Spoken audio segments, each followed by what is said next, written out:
사랑합니다. 네, 우리 주님의 숨결이라는 찬송 참 좋네요, 그죠? 우리 주님의 그 숨결 안에 정말 편안하고 기쁘고 풍성한 명절 보내시기를 바랍니다. 우리 다시 한번 인사해 볼까요? 새해 복 많이 받으세요. 새해 복 많이 받으시기 바랍니다. 네, 연휴가 시작되었습니다. 우리 오가는 길 하나님께서 지켜주시고 또 늘 기쁨만 가득한 명절 되시기를 축복드립니다. 오늘은 사도 요한에 대하여 함께 은혜를 나눠보려고 합니다. 사랑의 사도이거든요. 그래서 우리가 이 사랑의 사도답게 우리도 사랑의 제자로서 명절을 사랑하며 또 주님의 숨결을 나누며 또 보내시는 명절이 되시기를 바랍니다. 사도 요한하면 어떤 이미지가 가장 먼저 떠오르시나요? 제가 그림 한 장 준비했는데 보여드리겠습니다. 이 무슨 그림이죠? 레오나르도 다빈치의 최후의 만찬 그림입니다. 이건 벽화인데요. 지금 올림픽이 열리고 있는 밀라노 산타 마리아 델레 그라치에라는 성당 벽에 그려져 있는 벽화입니다. 그런데 이 그림을 자세히 보면은요, 가운데 예수님이 있고 예수님 바로 이제 왼편에 이제 예수님께는 오른편이죠. 여성 같아 보이는 제자가 하나 있습니다. 제가 확대한 그림을 한번 보여드리겠습니다. 이제 2번으로 번호 쓰여져 있는 이제 사람인데요. 거의 여자 아닌가요? 그죠? 굉장히 예쁘게 생겼죠. 이 누굴까요? 바로 사도 요한입니다. 1번이 베드로고 2번이 요한인데요.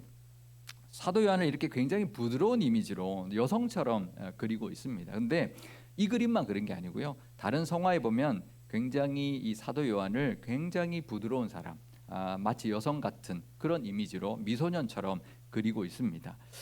가장 어리기도 했지만 아마 사랑의 사도라는 별명이 있었기 때문에 그렇게 다 묘사를 했던 것 같습니다. 그러면 과연 이 사도 요한이 그런 사람이었을까요? 정말 부드럽고 성격이 부드럽고 여성스럽기까지 한 그런 사람이었을까요? 아닙니다. 요한이 사실 그렇게 부드러운 사람이 아니었습니다. 왜냐하면 사도 요한의 별명이 오늘 설교 제목처럼 우레의 아들이었습니다. 천둥 같은 사람, 벼락 같은 사람이라는 별명을 가졌습니다. 오늘 본문이 사도 요한이 단독으로 또 형제인 야고보하고만 등장하는 유일한 장면인데요. 다른 장면들 보면 다 다른 제자들, 특히 베드로와 같이 나오는 장면이 많은데 이 두 모습에 보면 요한에만 나오거나 형제 야고보하고만 등장을 하는데 이 두 모습을 보면 사랑의 사도라고 느껴지지 않는 그런 모습, 정말 절대로 부드럽지 않은 그런 모습들이 있습니다. 사도 요한이 과연 어떤 사람이었는지, 어떻게 사랑의 사도가 되었는지 깨닫는 시간 되시고 그 은혜를 우리도 사모할 수 있는 저와 여러분 되시기를 바랍니다. 사도 요한에게는 사랑의 사도라는 별명 말고 또 하나의 별명이 있었죠. 우리의 아들이라는 별명인데요. 그 별명은 예수님이 지어주셨습니다. 마가복음 3장 17절 말씀입니다. 또 세베대의 아들 야고보와 야고보의 형제 요한이니 이 둘에게는 보아너게 곧 우레의 아들이란 이름을 더하셨다. 그러니까 세베대의 아들 야고보 요한에게 보아너게라는 이름을 지어 주셨다라는 건데요. 이 보아너게는 아람어입니다. 근데 유대인들이 그때 사용하던 이제 일상 용어인데요. 일상 언어인데 그 뜻이 우레의 아들이라고 설명을 덧붙이고 있습니다. 우레는 우리나라 말인데요. 울다라는 단어에서 나왔습니다. 그래서 이제 번개는 아니고 천둥 소리를 뜻하는 말입니다. 그러니까 원어도 천둥의 아들이라는 뜻인데요. 그러니까 이게 무슨 뜻일까요? 좋은 뜻일까요? 나쁜 뜻일까요? 왜 이런 별명을 지어 주셨을까요? 그 별명을 지어준 계기가 바로 오늘 본문에 나오는 사건입니다. 예수님과 제자들이 예루살렘으로 가시려고 사마리아 땅을 지나가게 되었는데 사마리아 땅을 거쳐가는 것이 지름길인데요. 그래도 3, 4일은 걸렸습니다. 그래서 아마 예수님의 그 일행이 묵고 갈 숙소를 찾거나 식사할 수 있는 곳을 찾으려고 했을 것입니다. 그런데 그 사마리아 사람들이 예수님의 일행을 받아주지 않았습니다. 그 당시 문화로는요, 여행객을 받아주지 않는 것은 굉장히 이례적이고 아주 무례한 것이었습니다. 아마 예수님의 일행이 예루살렘으로 가던 중이었기 때문에 그런 종교적인 이유 때문이나 또 유대인과 사마리아인 간의 그 민족적인 오래된 갈등 때문이었을 것으로 보이는데요. 그래도 아주 무례하고 아주 적대시하는 그런 모습이었던 것이죠. 그래서 야고보 요한이 예수님께 이렇게 말을 하는 장면이 나옵니다. 누가복음 9장 54절 말씀입니다. 제자 야고보와 요한이 이를 보고 이르되 주여 우리가 불을 명하여 하늘로부터 내려 저들을 멸하라 하기를 원하시나이까. 그러니까 사도 요한이 그렇게 이제 야고보 같이 말했는데 이 말을 자세히 보면 예수님께 예수님이 불을 명해서 저들을 다 불살라 주십시오 이렇게 요청한 게 아니라는 겁니다. 우리가 불을 명하여 하늘로부터 내려서 저들을 멸하게 하시기를 원하십니까? 그렇게 말을 한 것은 이게 무슨 뜻인가요? 자기들이 그런 능력이 있는 것처럼 생각하고 하는 말인 거죠. 왜 그랬을까요?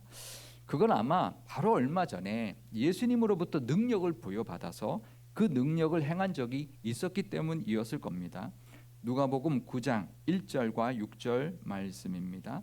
예수께서 12 제자를 불러 모으사 모든 귀신을 제어하며 병을 고치는 능력과 권위를 주시고 제자들이 나가 각 마을에 두루 다니며 곳곳에 복음을 전하며 병을 고치더라. 그러니까 예수님에게 능력을 받아서 병도 고쳐받고 귀신도 내쫓아 봤거든요. 그러니까 자기들이 뭔가 능력 있는 사람 그런 걸로 착각한 거죠. 게다가 성경에 보면 엘리야 선지자가 하늘에서 불을 내려서 자신을 잡으러 왔던 군인들을 불살라 죽이는 장면이 나오기 때문입니다. 열왕기하 1장 10절 말씀입니다. 엘리야가 50부장에게 대답하여 이르되 내가 만일 하나님의 사람이면 불이 하늘에서 내려와 너와 너의 50명을 살을지로다 하매 불이 곧 하늘에서 내려와 그와 그의 군사 50명을 살랐더라. 그러니까 이 야고보 요한이 자기들도 마치 엘리야처럼 마치 그 능력이 있어서 불을 명하면 하늘에 정말 그 불이 내려서 저 사마리아 사람들을 불살라 죽게 할 수 있겠다. 이제 그렇게 생각을 한 것이죠. 그런데 예수님이 그 말을 듣고 뭐라고 하셨나요? 꾸짖으시고 그냥 다른 마을로 가셨습니다. 이 사건 때문에 이 두 형제에게 울의 아들이라는 별명을 지었다고 보는데요.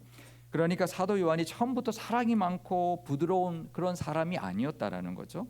요한도 뱃사람이었습니다. 베드로 못지않게 한 성격 하는 사람이었다라는 것이죠. 그리고 오늘 본문 앞부분에 보면 요한이 단독으로 등장하는 유일한 사건이 하나 기록되어 있는데요.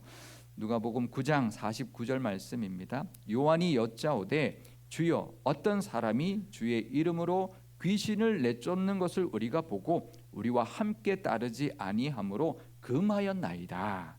그러니까 예수님의 이름으로 누가 보니까 예수님의 이름으로 귀신을 내쫓는 거예요. 근데 예수님을 따르는 제자가 아니었더라는 거죠. 그래서 예수님도 안 따르면서 왜 예수님의 이름으로 귀신을 내쫓냐 그러지 말아라 이렇게 금했다라는 것이죠. 근데 그것도 또 자랑스럽다는 듯이 또 예수님께 말했다는 거죠. 예수님 우리가 그랬어요. 그랬더니 예수님 뭐라고 하셨을까요? 누가복음 9장 50절 말씀입니다. 예수께서 이르시되 금하지 말아라. 너희를 반대하지 않는 자는 너희를 위하는 자니라. 이렇게 말씀하셨습니다.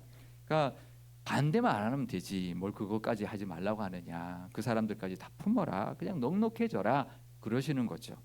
요한은 이렇게 속 좁은 사람, 예수님의 그 마음, 예수님의 가르침을 받고도 그 마음을 제대로 알지 못했던 사람이었습니다. 그런데 그런 울의 아들이 사랑의 사도가 되었던 것이죠. 우리도 타고난 본성, 성격이 있습니다. 성격이 급할 수도 있고요. 또 모나고 부족한 점이 분명히 다 있습니다. 하지만 우리도 이 사도 요한처럼 예수님의 제자라면 예수님의 가르침을 듣고 매일매일 우리가 매주일 이렇게 말씀을 듣고 예배를 하는 하나님을 믿는 사람이라면 사랑의 사람이 되어야 될 줄 믿습니다. 특히 이번 명절에는 예수님의 말씀을 따라 또 품고 사랑하시고 또 축복하는 그런 모습으로 보내시는 명절이 되시기를 바랍니다. 예배 드리고 돌아가서 또 그냥 옛사람으로 돌아가지 마시고 정말 넉넉한 마음으로 축복하고 품고 사랑하는 그런 명절 되시기를 바랍니다. 또 사도 요한은요 야망도 있었던 사람이었습니다. 마가복음에 보면 야고보와 요한이 예수님께 나와서 자기들을 예수님이 영광의 자리에 앉으실 때 좌편과 우편에 앉게 달라는 요청을 하는 장면이 나오는데요. 마가복음 10장 35절과 37절 말씀입니다. 세베대의 아들 야고보와 요한이 주께 나와 여짜오되 선생님이여 무엇이든지 우리가 구하는 바를 우리에게 하여 주시기를 원하옵나이다. 여짜오되 주의 영광 중에서 우리를 하나는 주의 우편에 하나는 주의 좌편에 앉게 하옵소서. 그러니까 예수님이 왕이 되시면 우리 둘을 하나는 좌편 우편에 앉게 달라, 그런 권력을 달라, 이렇게 요청했다라는 것이죠. 근데 마태복음에 보면 이 장면에서 야고보와 요한의 어머니가 나와서 그렇게 예수님께 구했다라고 나오는데요. 이 요한의 어머니, 그러니까 누구였을까? 누구였냐면은요, 예수님의 그 십자가, 예수님이 십자가를 지실 때 그 십자가 아래에 있었던 여인들이 성경에 기록되어 있는데요. 그 사람들을 보면 누군지 알 수 있습니다. 마태복음 27장 56절 말씀입니다. 그 중에는 막달라 마리아와 또 야고보와 요셉의 어머니 마리아와 또 세베대의 아들들의 어머니도 있더라. 그러니까 마태복음에 보면 이 십자가 아래에 세 여인이 있었는데 막달라 마리아, 그리고 야고보와 요셉의 어머니 마리아, 그리고 세베대의 아들의 어머니가 있었다라고 말하는데요. 이 세베대의 아들들이 바로 야고보와 요한이거든요. 그러니까 야고보 요한의 어머니가 거기에 있었다라는 거죠. 근데 이 장면을 마가복음 15장에서는 뭐라고 하냐면 그 사람의 이름, 막달라 마리아와 요셉과 야고보의 어머니 마리아 외에 세베대 아들들의 어머니라고 하는 그 사람의 이름이 나옵니다. 살로메였다라고 밝혀주고 있습니다. 또 요한복음에는 거기에 예수님의 이모가 있었다라고 기록해주고 있습니다. 이 세 복음서에 있는 내용을 정리를 해보면 이런데요. 마태복음 27장에는 막달라 마리아, 야고보 요셉의 어머니 마리아, 또 세베대 아들들의 어머니가 있었는데 마가복음 15장에는 막달라 마리아, 또 작은 야고보 요셉의 어머니 마리아는 같죠. 근데 세베대 아들들의 어머니의 이름이 살로메였다라고 기록해주고 있고요. 요한복음에서는 또 막달라 마리아, 글로바의 아내 마리아, 이 글로바의 아내가 작은 야고보와 또 요셉의 어머니인데 그 마리아, 그리고는 이모, 그리고 예수님의 어머니 마리아가 있었다라는 거죠. 그러면 이 세베대 아들들의 어머니 야고보와 요한의 어머니의 이름이 살로메고 이 살로메가 바로 예수님의 이모였다라는 것입니다. 그러면 예수님과 요한은 사촌지간이죠. 그러니까 예수님이 십자가 상에서 예수님의 어머니 마리아를 요한에게 맡기는 겁니다. 네 어머니다. 그러니까 이제는 이모가 아니라 너 어머니다. 이렇게 맡기신 거죠. 그러니까 예수님의 그 사촌 형제들이 지금 자기 어머니 예수님의 이모까지 데리고 와서 인사청탁을 하는 것이죠. 충분히 그럴 만한 그런 이제 관계였던 거죠. 그만큼 가까운 친인척 관계였으니까 그랬을 겁니다. 그런데 바로 그 시점이 언제였냐면 예수님이 십자가를 지시려고 예루살렘에 입성하기 바로 직전이었거든요. 예수님은 지금 십자가를 지려고 가고 있는데 예수님과 3년이나 함께 지내면서 훈련받고 가르침을 받았던 이 사도 요한이 그때까지만 해도 예수님이 이제 예루살렘 가시면 왕이 될 것이다. 그러면 이 나라에서 높은 자리에 오르고 싶었던 예수님의 또 가까운 인척이니 더더욱 높은 자리에 앉고 싶은 그런 야망이 있었던 사람이었던 것이죠. 그런데 이런 야망의 사람이 사랑의 사도가 되었던 것입니다. 그렇다면 과연 그 계기가 무엇이었을까요? 불같은 우레의 사람이었고 권력에 대한 야망도 있었던 사람이 어떻게 사랑의 사도가 되었을까요? 그건 다른 복음서에는 기록되어 있지 않는 요한복음엔 기록되어 있는 사건과 말씀에서부터 그 단초를 우리가 찾을 수 있을 텐데요. 그 중에 하나는 바로 제자들의 발을 씻겨주셨던 세족의 사건이었습니다.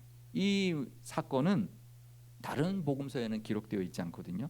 단지 요한복음, 요한만이 기억하고 기록하고 있습니다. 예수님이 유월절 만찬을 하시다가 갑자기 일어나셔서 제자들의 발을 씻겨주신 사건이었는데요. 왜 그러셨을까요? 예수님이 야고보와 요한이 예수님께 좌편과 우편에 앉게 해달라고 청탁을 했을 때 하신 예수님의 말씀이 이것이었습니다.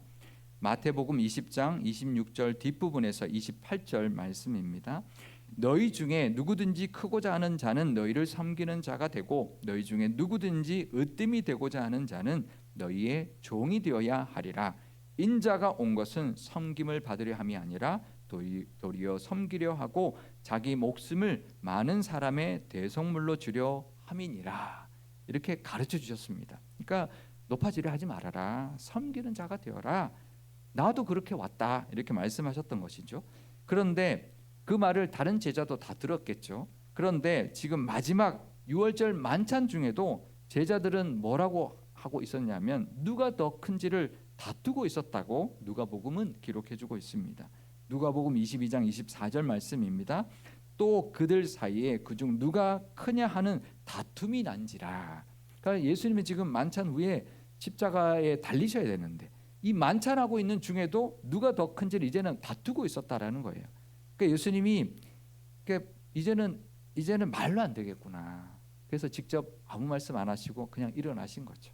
니네들은 말로 안 되겠다. 그러면서 직접 수건을 두르시고 제자들의 발을 직접 씻겨 주셨습니다. 그러니까 말로만 섬겨라 그러지 않고 직접 본을 보여주신 것이죠. 그러면서 이렇게 가르쳐 주셨습니다. 요한복음 13장 14절에서 15절 말씀입니다. 내가 주와 또는 선생이 되어 너희 발을 씻었으니 너희도 서로 발을 씻어주는 것이 옳으니라. 내가 너희에게 행한 것 같이 너희도 행하게 하려 하여 본을 보였노라. 아멘. 그러니까 직접 이제는 본을 보여주시면서 섬겨라. 나도 섬기는데 너희도 섬기며 살아라. 그렇게 말씀하셨던 것이죠. 야망이 있었던 요한이 아마 그 세족의 사건이 꽤나 충격적이었나 봅니다. 그걸 기억하고 있다가 다른 복음서에는 기록해주고 있지 않아서 그 사건을 자기가 기록하고 있는 것이죠. 그리고는 곧바로 기록한 예수님의 말씀이 또 있는데요. 그건 바로 그것도 다른 복음서에 기록하고 있지 않은 말씀이었습니다. 요한복음 13장 34절 말씀입니다. 새 계명을 너희에게 주노니 서로 사랑하라. 내가 너희를 사랑한 것 같이 너희도 서로 사랑하라. 아멘. 서로 사랑하라 하신 것이죠. 이게 새 계명이다. 이제 그렇게 분명히 말씀해 주셨습니다. 모든 제자들이 다 들었는데 다른 복음서에는 이 말씀이 기록되어 있지 않습니다. 하지만 이 사도 요한은 그 말씀을 마음에 담았고요. 그 가르침을 평생 붙들고 품고 살았습니다. 그래서 사도 요한은 늘 사랑하는, 서로 사랑하자, 사랑을 강조하고 가르쳤던 그런 사랑의 사도가 되었습니다. 요한일서 4장 7절에서 8절 말씀입니다. 사랑하는 자들아 우리가 서로 사랑하자. 사랑은 하나님께 속한 것이니 사랑하는 자마다 하나님으로부터 나서 하나님을 알고 사랑하지 아니하는 자는 하나님을 알지 못하나니 이는 하나님은 사랑이심이라. 아멘. 서로 사랑하자라고 늘 가르치고 다녔다라는 거죠. 그래서 사랑의 사도라는 별명이 붙게 되었는데요. 우리도 하나님의 사람, 하나님의 자녀라면 서로 사랑하는 모습으로 살아야 할 줄 믿습니다. 특별히 이번 명절에 품고 사랑하고 사랑을 넉넉히 베풀고 보내시는 명절 되시기를 바랍니다. 사도 요한이 그걸 깨달았던 것이죠. 그리고 가장 결정적인 계기는 바로 십자가의 사건이었을 겁니다. 예수님의 십자가 아래에 있었던 제자들은 아무도 없었습니다. 오직 사도 요한밖에 없었습니다. 십자가에서 죽으시기까지 보여주셨던 예수님의 그 지극한 사랑을 직접 목격했던 것이죠. 그 강렬한 사랑을 직접 보았기 때문에 이제는 더 이상 모든 것 내려놓고 사랑만을, 정말 그 큰 사랑을 보았기 때문에 사랑만을 전하고 베풀며 살았던 사랑의 사도가 되었습니다. 그러니 이 사도 요한은 예수님의 사촌으로 높은 자리에 오르고 싶었던 야망도 있었던 사람이지만 예수님의 가르침, 몸소 보여주셨던 그 섬김, 또 그 십자가까지 보여주셨던 그 지극한 사랑의 모습으로 이제는 사랑을 전하고 가르치는 사랑의 사도가 되었던 것입니다. 우리도 사도 요한처럼 예수님의 세 계명 사랑하는, 서로 사랑하는, 또 사랑만을 강조하고 사랑하며 살아가시는 예수님의 제자들이 다 되시기를 바랍니다. 그러려면 어떻게 해야 될까요? 누가 더 큰지 시기하거나 질투하지 않고 경쟁하는 것이 아니라 예수님의 가르침대로 섬겨야 할 것입니다. 이번 명절에 우리 친척들을 만나서 좋기도 하지만 또 부작용이 하나 있을 겁니다. 후유증이 있습니다. 부러운 게 생깁니다. 누구는 저랬더라, 누구는 어땠더라, 갑자기 부러워지고 시기하게 되고 경쟁심도 들 수 있는데요. 다 내려놓고 하나님 앞에 맡기고 온전히 축복하고 잘됐다, 잘했다 격려해주고 칭찬해주시는 저와 여러분 되시기를 바랍니다. 그게 섬기는 것입니다. 비교하지 않고요. 내게 주실 또 은혜도 나도 하나님 은혜 주실 것이다 기대하는 시간 되시기를 바랍니다. 또 남을 판단할 때도 있어요. 에이, 그러니까 그렇지. 아이고 그럴 줄 알았다. 그게 아니라 판단보다 품어주고 위로하고 기도해주는 그런 넉넉한 믿음의 모습이 되시기를 바랍니다. 사도 요한의 그 모습, 그 어릴 때 그 모습이 아니라 예수님으로부터 배움을 받아서 변화되어서 사랑의 사도가 되었던 것처럼 우리도 옛 모습이 아니라 사랑하는 모습으로 살아가시는 그런 명절 되시기를 바랍니다. 우리도 사도 요한처럼 정죄나 판단, 경쟁이 아니라 사랑하고 축복하는 예수님의 참 제자들 다 되시기를 축복드립니다. 서로 사랑하는 세 계명 주시고는 그랬죠. 너희가 서로 사랑하면 모든 사람이 너희가 내 제자인 줄 그제서야 알게 될 것이다. 우리가 사랑하는 것이 바로 예수님의 제자다운 모습입니다. 우리도 사도 요한처럼 사랑하고 살아가시기로 다짐하는 사랑의 제자들 다 되시기를 주님의 이름으로 축원드립니다. 근데요, 마지막으로 의의 아들이라는 별명은 어떤 의미였을까요? 예수님이 어떤 뜻으로 그 별명을 지어 주셨을까요? 저도 처음에는요, 안 좋은 뜻으로 지어 주셨겠거니 그렇게 생각을 했는데 이번에 마가복음을 보니까 그렇지 않을 수도 있겠다라는 생각이 들었습니다. 왜냐하면 이 마가복음에서 그 제자들의 이름을 쭉 나열하면서 나온 장면인데요. 우리의 아들이라는 말이 나오기 바로 전에 바로 앞절에 시몬에게 베드로라는 이름을 더하셨고라고 하면서 그 다음 절에 요한과 야고보와 요한에게는 우리의 아들이라는 이름을 더하셨다라고 기록해주고 있거든요. 그 말은 베드로라는 새 이름 또 우리의 아들 보아너게라는 이 이름이 별명이 같은 선상에 있다라는 것을 알 수 있죠. 그러니까 같은 의도로 지어준 별명이라는 것을 알 수가 있습니다. 그렇다면 베드로에게는 좋은 뜻으로 반석이 될 것이다라는 그런 별명을 지어 주셨다면 요한에게는 나쁜 뜻으로 우리 아들 이 불같은 성격을 가진 녀석 이런 뜻으로 그 별명을 지어 주신 것은 아니지 않을까라는 것을 알 수 있는 거죠. 그렇다면 예수님이 요한에게 우리의 아들이라고 지어준 그 속내 속뜻은 과연 무엇일까요? 우리의 아들 같은 기질을 가진 사람은 맞지만 그것이 오히려 복음과 하나님의 나라를 위하여 쓰임받는 그런 기질대로 쓰임받게 될 것이라는 것을 기대하면서 지어 주셨을 것입니다. 안 그럴까요? 하나님은 우리의 기질을 바꾸시는 분이 아니라 하나님 주신 그 기질을 사용하시는 분이십니다. 사실 요한은요 사랑의 사도가 되었지만 그래서 교인들에게 늘 사랑을 강조했지만 이단에게는 아주 단호했습니다. 함께 어울리지도 말고 집안에 들이지도 말아라 아주 단호하게 했던 사람이었습니다. 그러니까 이 요한이 우리의 아들에서 사랑의 사도로 변한 게 아니었습니다. 사랑의 사도가 되긴 했지만 여전히 우리의 아들이었습니다. 진리에는 아주 단호한 사람이었던 것이죠. 그래서 보면 성경에서 우레는요 부정적인 이미지로 쓰이지 않습니다. 하나님의 음성을 나타낼 때 하나님의 권위를 나타낼 때 많이 쓰이는 단어입니다. 그러니 이 우레의 아들은 그냥 성질이 급하고 과격한 사람이라는 뜻이 아니라 그런 부정적인 별명이 아니었던 것이죠. 물론 요한이 미숙할 때도 있었습니다. 하지만 그 기질이 하나님께 붙들렸을 때 가장 강력한 진리, 사랑을 선포하고 전하는 사랑의 사도가 되었던 것이죠. 우리의 기질도 그렇습니다. 하나님께 붙들린다면 그 기질을 따라 하나님께 쓰임받는 믿음의 사람이 다 될 줄 믿습니다. 기질이 바뀌는 게 아니고요. 그 기질을 쓰시는 거죠. 기질이 문제가 아니라 그 기질을 내 혈기나 욕심이나 욕망에 쓰는 게 문제인 것이죠. 기질을 하나님의 나라를 위하여 쓴다면 그 기질은 분명히 장점이 될 것이고 하나님께 쓰임받는 도구가 될 것입니다. 요한도 기질이 변하진 않았지만 사랑의 사도가 되었습니다. 그 기질이 성화되어서 진리와 사랑의 계명을 전하고 지키는 데 아주 크게 쓰임받았던 것이죠.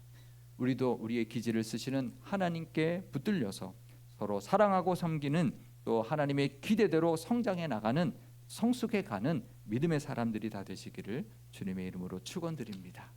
기도하시겠습니다. 우리의